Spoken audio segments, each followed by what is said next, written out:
Hey guys, आप लोगों का प्रिय क्लासेस में स्वागत है। हम लोग 3 टॉपिक्स पढ़ चुके हैं। भाषा अर्जन के बारे में, हिंदी पेडागोजी के बारे में। आज हम लोग हिंदी पेडागोजी सीटेट सन 2023 में भाषाई विकार पढ़ेंगे, जो आज तक का सबसे इम्पोर्टेंट टॉपिक है। आज तक का सबसे इम्पोर्टेंट टॉपिक है। ठीक, भाषाई विकार। भाषाई विकार यानी भाषा में कितने प्रकार की प्रॉब्लम्स आती हैं, कितने प्रकार की समस्या देखना पड़ता है एक बच्चे को। सबसे पहले भाषाई विकार में 2 प्रकार की समस्या आएंगी। पहला समस्या है अफेसिया। क्या है? अफेसिया। अफेसिया क्या होता है? इसमें बच्चे को सुनने, समझने और बात करते समय भाषा उपयोग में समस्याएं आती हैं। बच्चा ठीक प्रकार से सुन नहीं पाता है, समझ नहीं पाता है और अपनी बातों को अगले व्यक्ति तक समझा भी नहीं पाता है, रख भी नहीं पाता है, उसका उपयोग भी ठीक ढंग से नहीं कर पाता है। इसे बोलते हैं अफेसिया। यदि आप लोग कहीं होंगे, आपके आस पड़ोस में कोई बच्चा ऐसा जरूर होगा जिसको सुनने में, समझने में और बात करने में बहुत दिक्कत होती होगी।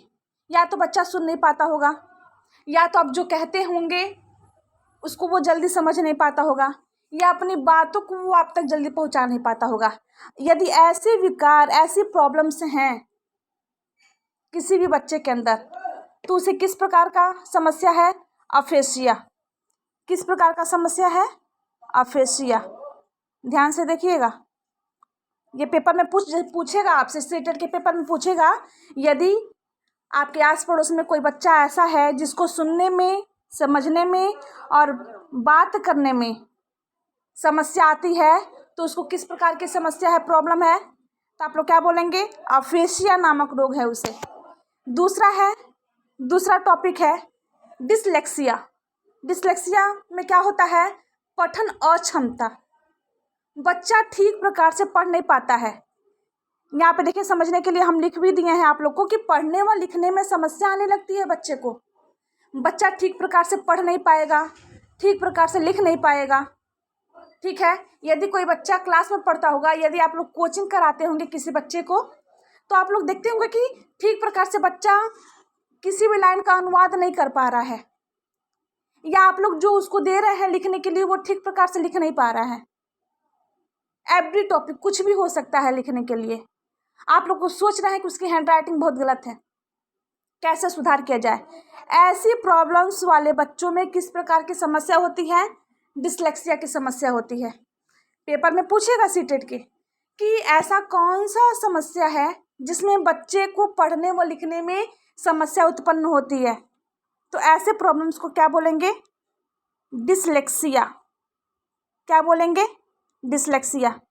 ध्यान से देखिएगा, आपको समझ में आ गया कि भाषाई 2 प्रकार के होते हैं। भाषाई विकार 2 प्रकार के होते हैं। पहला तो होता है अफेसिया और दूसरा होता है डिसलेक्सिया।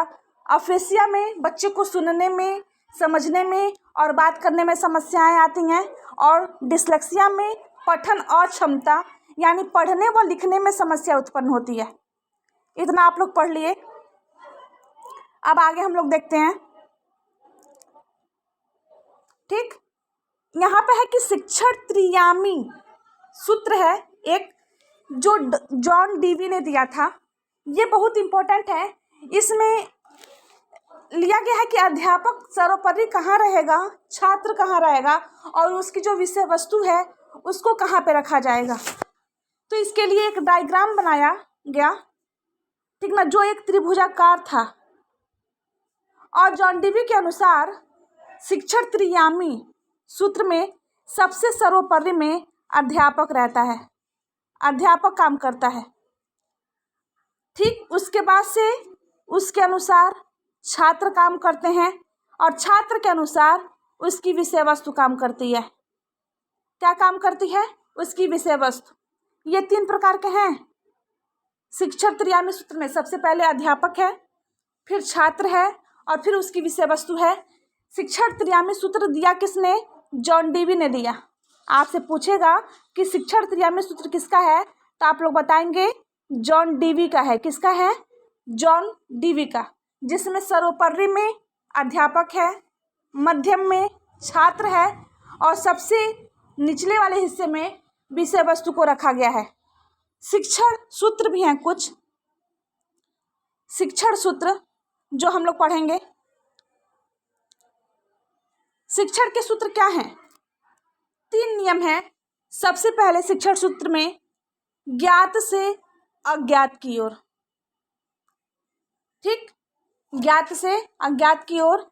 सेकंड है मूर्त से अमूर्त की ओर, और तीसरा है सरल से जटिल की ओर। इसका मतलब है, तीनों का मतलब यही है कि सबसे पहले हम कोई भी काम सरल तरीके से करेंगे। यदि बच्चे को हम समझाते हैं तो उसको सबसे पहले एकदम ऐसे टॉपिक से उसको समझाना शुरू करेंगे कि उसको जल्दी समझ में आए। हम उसके लैंग्वेज में कुछ ऐसी क्रियाएं करेंगे, एक्टिविटी करेंगे जिससे बच्चे को जल्दी समझ में आए। धीरे धीरे यदि बच्चा समझने लगता है तो हम क्या करेंगे, उसके पीछे जटिल कार्य भी करना शुरू कर देंगे। जटिल वर्ग के द्वारा भी हम उसको समझा सकते हैं, बट सबसे पहले हम क्या करेंगे, सरल से, ठीक ना, आसान तरीके से समझाना शुरू करेंगे, उसके बाद से जटिल, ठीक ना। अब है लास्ट में शिक्षण सहायक सामग्री।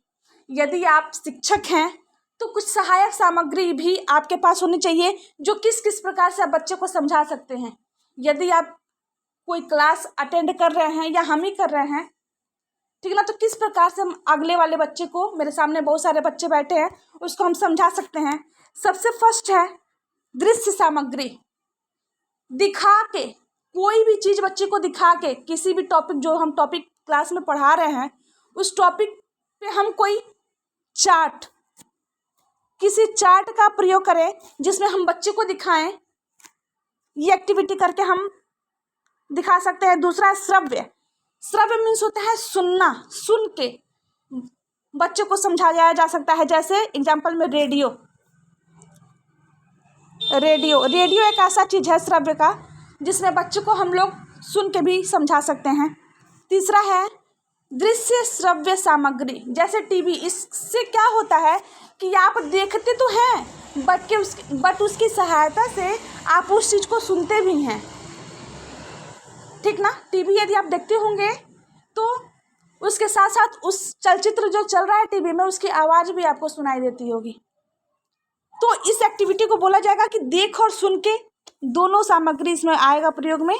और चौथा है क्रिया सहायक सामग्री। कोई भी क्रिया करके, जैसे फील्ड वर्क, यदि क्रिकेट फील्ड में हो रहा है तो बच्चा इससे भी सीखता है कि वो लोग क्रिया कर रहे हैं, खेल रहे हैं, कूद रहे हैं, उससे भी उसको बहुत सारी एक्टिविटी का पता चलता है। आगे है जो हम पढ़ाए हैं अभी, दृश्य सामग्री में एग्जाम्पल के तौर पे और क्या क्या आ सकता है, जैसे पाठ्य पुस्तक।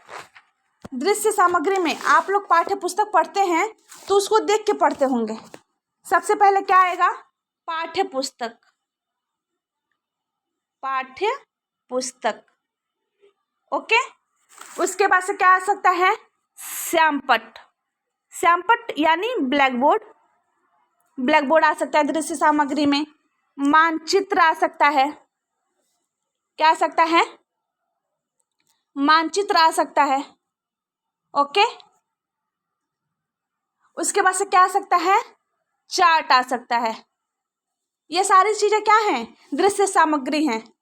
जैसे आपके पेपर में दे देगा, बताइए श्यामपट्ट, पाठ्य पुस्तक, चार्ट और मानचित्र, ये सारी कैसी वस्तुएं हैं, तो आप लोग बताएंगे कि ये सारी वस्तुएं दृश्य सामग्री की वस्तुएं हैं। सेकंड टॉपिक है आपका श्रव्य सामग्री। श्रव्य यानी सुन के आप कितनी एक्टिविटी कर सकते हैं। पहला है रेडियो ऑन करके भी आप बहुत सारी चीजें सीख सकते हैं। उसके बाद से है माइक्रोफोन में भी आप बहुत सारी चीजें सुनते हैं। टेप रिकॉर्डर हो गया, एम्पलीफायर हो गया, ये सारी चीजें का किस में हम लोग प्रयोग करेंगे, श्रव्य सामग्री में। जैसे पूछे radio, amplifier, microphone, tape recorder. ये सारी वस्तुएं किस चीज़ के लिए हैं? ऑप्शन दे देगा दृश्य सामग्री, श्रव्य सामग्री, दृश्य श्रव्य सामग्री, क्रिया सहायक सामग्री। तो आप लोग किस पे टिक लगाएंगे? श्रव्य सामग्री पे। किस पे टिक लगाएंगे? श्रव्य सामग्री पे। अच्छा, तीसरा है दृश्य श्रव्य सामग्री। ऐसा एग्जाम्पल आपको बताना है जिसमें दृश्य यानी आप लोग देख भी सके और श्रव्य यानी सुन भी सकें। जैसे फिल्म प्रोजेक्टर। फिल्म प्रोजेक्टर को आप देखते भी हैं अपने आइज के द्वारा और अपने ईयर के द्वारा सुनते भी हैं। टेलीविज़न, टीवी में भी यही होता है और चलचित्र में भी यही होता है। आप लोग आनंद लेते हैं किससे? आप लोग देखते हैं, उनकी एक्टिविटी, उनकी क्रियाओं को देखते भी हैं, बट वो जो करते हैं आप उनको अपनी कानों के द्वारा सुनते भी हैं। चौथा है क्रिया सहायक सामग्री। क्रिया सहायक सामग्री में क्या आ जाएगा? कोई ऐतिहासिक जगह जहाँ पे आप लोग क्रिया करके देख सकते हैं। संग्रहालय, उद्यान का भ्रमण और संग्रहालय। क्या हो सकता है? संग्रहालय, उद्यान का भ्रमण, कोई ऐतिहासिक जगह जहाँ आप लोग घूमने जाते हैं। ठीक, आपको समझ में आ गया? अच्छा, फिर उसके बाद से टॉपिक है आपका मूल्यांकन एवं उपचारात्मक शिक्षण। किसे कहते हैं? तो आप लोग बताएंगे कि मूल्यांकन एक ऐसी निरंतर चलने वाली प्रक्रिया है जिससे शिक्षक छात्र के ज्ञान व सीखने की प्रक्रिया का आकलन करते हैं। क्या कह रहा है कि मूल्यांकन एक ऐसी प्रक्रिया है जिसमें शिक्षक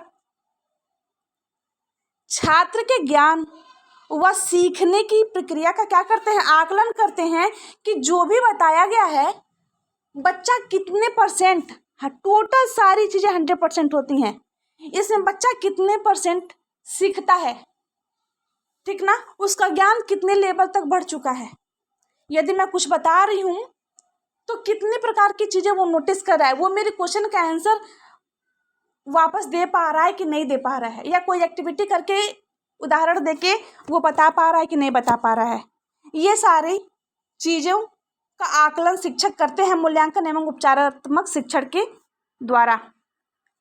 लास्ट है आपका आकलन का क्या उद्देश्य होता है? आकलन का क्या उद्देश्य होता है?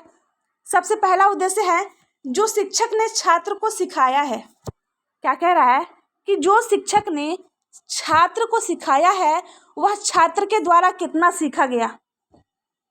देखिएगा कितनी बड़ी बात है यहाँ पे। कह रहा है कि जो शिक्षक ने छात्र को सिखाया, यानी जो भी आपने किसी बच्चे को सिखाया या मैंने आप लोगों को सिखाया, आपने कितना परसेंट सीखा है उसको। यदि आप किसी को पढ़ा रहे हैं, बस पढ़ाते जा रहे हैं और अगला वाला कोई रिस्पॉन्स आपको नहीं दे रहा है, तो आपको समझ में आ जाएगा कि उसको नहीं समझ में आ रहा है। ये चीज़ आकलन नहीं कहलाएगा। आकलन तब कहलाएगा कि यदि आप किसी को कुछ सिखा रहे हैं, कुछ पढ़ा रहे हैं, तो उसके बदले आपको वैसा ही रिस्पॉन्स मिले, ना मिले 100 में 50% ही मिले, बट रिस्पॉन्स आपको मिलना चाहिए। फर्स्ट वाले टॉपिक में यही है कि जो शिक्षक ने छात्र को सिखाया, छात्र के द्वारा कितना सीखा गया। दूसरा है छात्र की समस्या को दूर करना। यदि छात्र को किसी भी प्रकार की समस्या है, पढ़ने संबंधी, सुनने संबंधी, लिखने संबंधी, देखने संबंधी, इन सारी समस्याओं को दूर किया जाए। किसके द्वारा? शिक्षक के द्वारा। ठीक। तीसरा है छात्रों की योग्यता, रुचि, कुशलताओं को पहचानकर उनके अनुसार शिक्षण विधि तैयार करना। यदि आप 10 बच्चों को पढ़ा रहे हैं तो उन 10 बच्चों में, आप लोग ध्यान से सुनिएगा, उस 10 बच्चों में 3 प्रकार के बच्चे पाए जाते हैं। एक तो वो सबसे फर्स्ट नंबर जिनको एक बार के समझाने में समझ में आ जाता है। आप लोग देखते होंगे कुछ बच्चे आपके समाज में, सोसाइटी में ऐसे होंगे कि आप एक बार उसको बोलोगे और एक बार के बोलने में ही वो समझ जाएगा, वो तुरंत बताएगा कि मुझे समझ में आ गया। एक तो वो जिसको 2 बार, 3 बार, 4 बार बताना पड़ेगा बट समझ हो भी जाएगा। लेकिन 2 बार 3 बार 4 बार बताने पे। तीसरे प्रकार के बच्चे वे होते हैं जिनको कितना भी बताया जाए, उनको लिखवा लो, रट लो, कुछ भी कर लो, बट वे नहीं समझ पाते हैं। तो वही चीज़ कह रहा है कि इन तीनों प्रकार के बच्चों को इनके अनुसार, इनकी योग्यता के अनुसार, इनकी रुचि के अनुसार, इनकी कुशलताओं के अनुसार इनको शिक्षक पहचाने और इनके अनुसार ही शिक्षण विधि तैयार करें। तब तो बच्चे पढ़ पाएंगे और अच्छा रिस्पॉन्स देंगे। ठीक है, ये हो गया आपका लास्ट। कल हम लोग मूल्यांकन नामक टॉपिक का अध्ययन करेंगे। न्यू टॉपिक है। और यदि आपको यह वीडियो पसंद आया होगा तो बेटा प्लीज़ लाइक करिए, शेयर करिए, सब्सक्राइब करिए एंड बेल आइकन को जरूर दबा दीजिए। जय हिंद, वंदे मातरम।